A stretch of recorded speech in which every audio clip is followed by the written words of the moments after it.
నిజంగా ఆనాడు అందశ్రీ గారి భావోద్వేగం ఇంకో తరాన్ని ఇంకో రాష్ట్రాన్ని సాధించడంత స్ఫూర్తినిచ్చే గొప్ప భావోద్వేగం.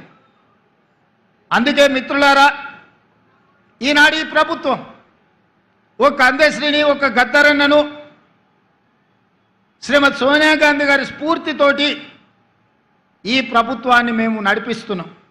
ఈనాడు నా సహచర మంత్రివర్గ సభ్యులు ఎన్నికల సమయంలో ఇచ్చిన హామీలను, ప్రజల అవసరాలను, ఆర్థిక ఇబ్బందులున్నా ఒకటొకటిగా పరిష్కరించుకుంటూ కుటుంబాన్ని చక్కదిద్దే ప్రయత్నం చేస్తున్నారు. రోజుకు 16-18 గంటలు ఈరోజు సహచర మంత్రివర్గ సభ్యులు ఈరోజు ప్రజలకు అందుబాటులో ఉండి పనులు చేస్తున్నారు. ఇవాళ మేకతోలు కప్పుకున్న తొడేలు ఈరోజు బయటికి వచ్చింది. మేకతోలు కప్పుకున్న తొడేలు ఈనాడు మాట్లాడుతుంది. కేసీఆర్ గారు నోటిఫికేషన్లు ఇస్తే రేవంత్ రెడ్డి ఉద్యోగాలు ఇచ్చిండని. నేను అడగదలుచుకున్న ఈ తొడేళ్ల గుంపును, ఆనాడు నీ చెల్లిని నిజామాబాద్ పార్లమెంటు ఎన్నికల్లో బండకేసి కొడితే 6 నెలలు తిరగకుందే శాసన మండలికి ఉద్యోగాన్ని ఇచ్చి పంపించింది కదా. నీ బంధువు వినోద్ కుమార్ని పార్లమెంటులో గోతి తీసి పాతి పెడితే కరీంనగర్ ప్రజలు ప్లానింగ్ కమిషన్ వైస్ చైర్మన్గా 3 నెలల్లోనే ఉద్యోగం ఇచ్చిండ్రు కదా. మీ బంధువులైన హరీష్ రావు గారికో, కేటీఆర్కో, లేకపోతే దయాకర్ రావుకో ఇలా చెప్పుకుంటూ వెళ్తే 100 మంది నీ బంధువులకు ఒక్కరోజు ఖాళీ ఉండకుండా ఉద్యోగాలు, మంత్రి పదవులు ఇచ్చినావు కదా. నువ్వు పదవులు అనుభవించినావు కదా. 1 గంట కూడా ఆలస్యం చేయకుండా నీ కోసం, నీ కుటుంబం కోసం, నీ బంధువుల కోసం పడ్డ తాపత్రయంలో తెలంగాణ ఉద్యమమే ఉద్యోగాల జాతర. ఆ ఉద్యోగాల గురించి ఒక్కరోజైనా ఆలోచన చేసినవా? టీచర్ల నియామకాలు చేపట్టినవా? పోలీసు నియామకాలు చేపట్టినవా? డాక్టర్లు, నర్సుల నియామకాలు చేపట్టినవా? లేకపోతే ఇంజనీర్ల నియామకాలు చేపట్టినవా? గ్రూప్ 4, గ్రూప్ 3, గ్రూప్ 2, గ్రూప్ 1 పరీక్షలు ఏవైనా నిర్వహించి నువ్వు ఉద్యోగ నియామకాలు చేపట్టినవా? మేము నోటిఫికేషన్లు ఇచ్చినాం, రేవంత్ రెడ్డి నియామకాలు చేపట్టినన్ని నిస్సిగ్గుగా నడి బజార్లో నిలబడి మాట్లాడుతున్నావు కదా. ఈరోజు ఒక్క మాట నేను అడగదలుచుకున్నా. నోటిఫికేషన్లు ఇచ్చి ప్రశ్న పత్రాలను జిరాక్స్ సెంటర్లో పల్లి బఠానీలుగా అమ్ముకుని వందలాది కోట్ల రూపాయలు సంపాదించుకున్నావు తప్ప ఆ పరీక్షలను పూర్తి చేసి పిల్లలకు ఉద్యోగ నియామక పత్రాలు ఇవ్వాలన్న ఆలోచన ఏనాడైనా నీ కుటుంబానికి వచ్చిందా? నీకో, నీ చెల్లికో, నీ చుట్టానికో ప్రజలు బండకేసి కొడితే ఎంబడే మళ్ళీ ఉద్యోగ నియామక పత్రాలు అందజేసి మీ కుటుంబం కళ్ళల్లో ఆనందం చూసినారు, మీ ఇంట్లో పండుగలు జరుపుకున్నారు. కానీ తల్లిదండ్రులు ఉపాధి హామీ కూలీ పనిచేసి రూపాయి కూడబెట్టి ఉస్మానియా, కాకతీయ యూనివర్సిటీలలో పీజీలు, పిహెచ్డీలు చదివించి పోటీ పరీక్షలకు అశోక్ నగర్, దిల్సుఖ్ నగర్ చౌరస్తాలో, అమీర్పేట చౌరస్తాలో 10 ఏళ్ళు కోచింగ్ సెంటర్ల చుట్టూ తిరిగితే పరీక్షలు నిర్వహించి వాళ్లకు ఉద్యోగాలు ఇవ్వాలన్న ఆలోచన ఏనాడైనా మీకు వచ్చిందా? వాళ్ళ పట్ల ఎప్పుడైనా మానవీయ కోణంలో మీరు ఆలోచన చేశారుగా? మీరు ఎప్పుడైనా వాళ్ళ పట్ల మనుషులుగా ప్రవర్తించిందా అని నేను ఈరోజు అడుగుతున్నా. 2011 ఉమ్మడి రాష్ట్రంలో గ్రూప్ 1 పరీక్షలు నిర్వహిస్తే 2026లో నేనొచ్చి, మా మిత్రుడు బట్టి విక్రమార్క గారు వచ్చి 2024లో నోటిఫికేషన్ ఇచ్చి వాళ్ళ నియామకాలు చేపట్టే వరకు 16 సంవత్సరాలు ఆ పిల్లలు గ్రూప్ 1 ఉద్యోగాలు రాకపోతే ఏమైపోతారని నేను ఈరోజు అడగదలుచుకున్నా.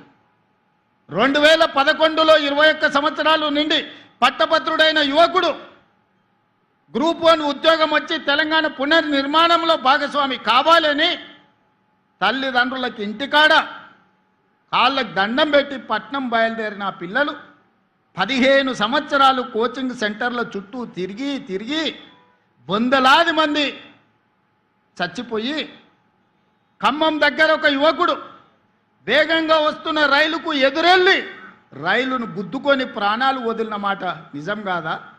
ఉస్మానియా యూనివర్సిటీలో మురళీ ముదిరాజ్ అని మెదక్ జిల్లాకు సంబంధించిన యువకుడు ఉరేసుకొని చనిపోయిన మాట నిజం కాదా?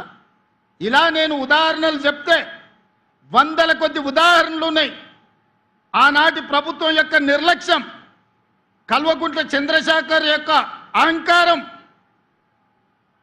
ఆయన కుటుంబ సభ్యుల కోసం స్వార్థంతో అందించిన పరిపాలన ఈ తెలంగాణ సమాజాన్ని శవాలమయంగా మార్చింది, దుఃఖ సముద్రంలో నింపింది, దుఃఖ సముద్రంలో మునిగిపోయింది తెలంగాణ రాష్ట్రం 10 సంవత్సరాలు.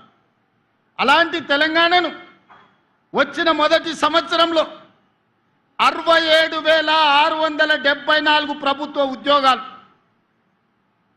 దాదాపుగా 70,000 ఉద్యోగాలు ఎల్బీ స్టేడియం సాక్షిగా, శిల్పారామం సాక్షిగా, నక్లెస్ రోడ్డు మీద ఉన్న అంబేద్కర్ సాక్షిగా నియామక పత్రాలు, ఉద్యోగాలు వచ్చిన పిల్లల్నే కాదు వాళ్ళ కన్న తల్లిదండ్రులను అక్కడికి పిలిపించి వాళ్ళ కళ్ళ ముందు నీ కొడుకు ప్రయోజకుడైండు, నీ కొడుకు ఒక డిఎస్పీ అయిండు, నీ కొడుకు ఒక ఆర్టీఓ అయిండు, నీ కొడుకు ఒక కమర్షియల్ ట్యాక్స్ కమిషనర్ అయిండు, నీ కొడుకు ఒక ఎంపీడీఓ అయిండు, నీ కొడుకు ఒక ఎస్ఐ అయిండు, నీ కొడుకు ప్రయోజకుడైండని ఆ తల్లిదండ్రుల కళ్ళ ముందు నియామక పత్రాలు అందజేసినప్పుడు ఆ పేదోళ్ళ కళ్ళల్లా, ఆ దళితుల బిడ్డల కళ్ళల్లా ఈరోజు మా లక్ష్మణ్ అంటుండు, అన్నా 52 మంది మా దళిత బిడ్డలు గ్రూప్ 1 ఉద్యోగాలు వచ్చినాయి, నువ్వు నియామక పత్రాలు చేపడితే నేను నీ మంత్రివర్గంలో ఉండడం నా జన్మ ధన్యమైంది, మా పిల్లలకు న్యాయం జరిగిందని మిత్రుడు ఈరోజు చెబుతున్నప్పుడు ఒక ముఖ్యమంత్రిగా నాకు ఇంతకంటే సంతోషం ఏముంటుందని నేను అడుగుతున్నా. నేను ఇవాళ ఇక్కడి నుంచి వేదిక మీద నుంచి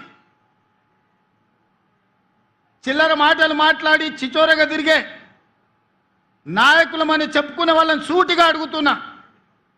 10 సంవత్సరాలు నువ్వు నోటిఫికేషన్లు ఇస్తే నియామక పత్రాలు చేపట్టలేదు కదా, సంవత్సరం తిరిగే లోపల 70,000 ఉద్యోగాలు మేమెట్లా చేపట్టినాము?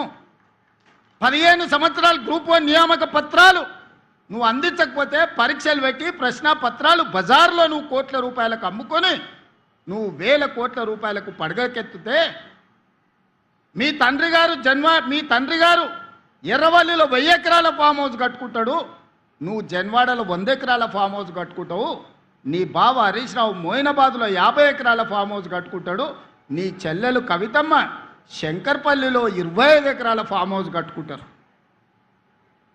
తెలంగాణ రాష్ట్రం మాత్రం 8,11,000 కోట్ల రూపాయల అప్పులో మునిగిపోతుంది. మీకు టీవీలు వచ్చినాయి, మీకు పేపర్లు వచ్చినాయి, 1000 కోట్ల వ్యాపారాలు వచ్చినాయి. ఇంత ఆగర్భ శ్రీమంతులు నిజాం కంటే ధనవంతులుగా మీరెట్లా మారుతారు? 10 సంవత్సరాలల్లా 70,000 కోట్ల రూపాయల అప్పున్న రాష్ట్రం 8,11,000 కోట్ల రూపాయలకు తెలంగాణ ఎట్లా దిగజారిపోయిందో ప్రజలకు జవాబు చెప్పాల్సిన బాధ్యత లేదా అని ఈరోజు మేకతోలు కప్పుకున్న తొడేళ్ళని నేను అడగదలుచుకున్నా. అప్పుడే ప్రజలు